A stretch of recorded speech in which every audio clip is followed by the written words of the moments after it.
It's my pleasure to introduce Mr. Dolbo.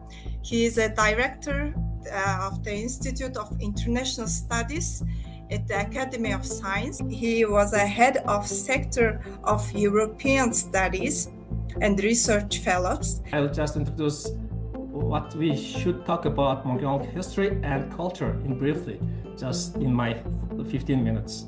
Besides of that they have many books about Mongolians, maybe since especially for last 800 years, they have many books in historical and cultural.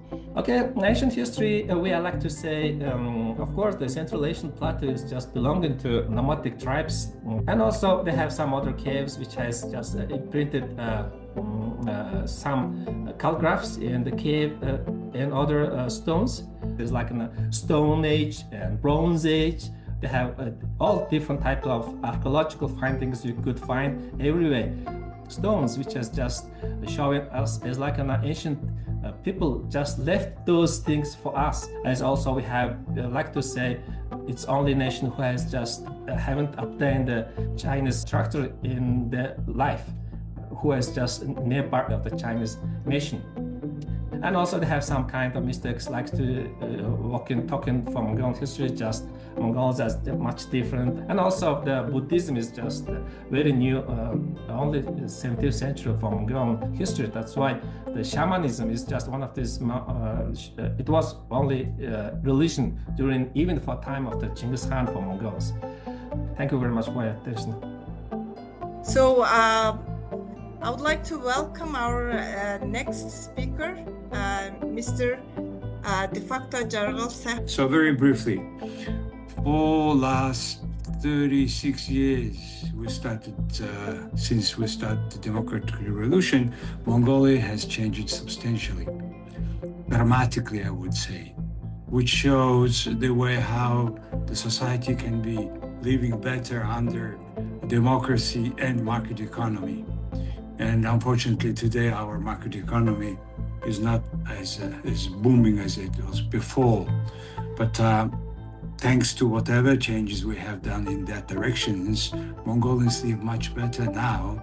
And per capita, during 35 years, Mongolian per capita GDP have increased 20 times. And I think not many countries have done that for a short period. I call it the dual transition, political and economic transition at the same time.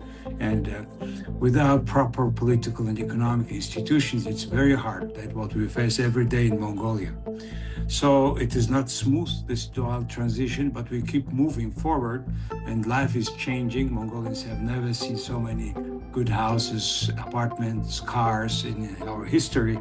But the issue is now only maybe, for example, in banking sector, 5% of the those who have a saving owns 80% of the saving assets of Mongolia in bank, for example. So basically what I'm saying is people live better, longer. It was 69 years old on the average lifespan in Mongolia. Now it's 79. We are reaching a not so bad level. And that's the economic and political situation. But at the people's level, people are free to express whatever they want, and which is good, I think. And I very much promote this idea of freedom of speech, because if somebody or some country or some nation has no freedom of speech, the rest of freedom is gone. So that's very briefly about Mongolia. If any questions, you can go or send the questions. Thank you. Thank you, Mr. De facto Jargal.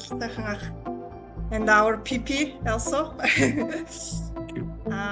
Okay, our next speaker, PG Jama. Yeah, so we are part of Rotary District 3450. So it was actually the Hong Kong established Rotary Club 90 years ago. So it was 1931. So 3450 includes clubs Hong Kong, Macau, and plus 22 clubs of Mongolia. So altogether we are in our district 2,800 Rotaries. then the officially recognized club, Rotary Club of Ulaanbaatar. Ulaanbaatar is the name of the capital of Mongolia, established in 1995. This is the first chartered club. Then now we have Rotary clubs, 22 clubs. So last year, Rotary of Mongolia celebrated 30th anniversary, 1995-2025. So for these 30 years, we had more than 500 projects.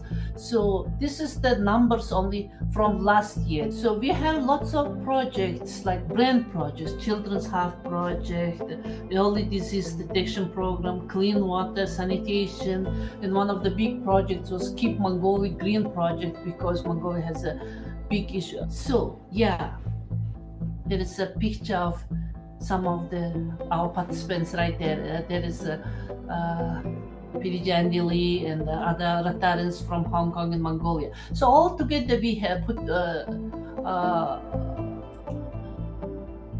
volunteering service more than 20,000 hours. It's mean 20,000 hours mean 2,500 volunteer days, which is all together we made like 115 volunteer months just for last year. This is a report of our assistant governors last year. In order to build a strong partnership with clubs, districts around the world, we create opportunities for friendship, knowledge exchange, sustainable service projects. So together we can build a stronger Rotary and a brighter future for Mongolia. This is our hope as a Rotarian. I mentioned that I am in Rotary from 2004, so more than 20 years, 22 years I'm in Rotary. Thank you so much. That's all my presentation. Now, this is something that part of our vision of VVE is to connect people so that there's no replacement for physical people contact. So that's a beginning to all the physical exchange is through VVEs.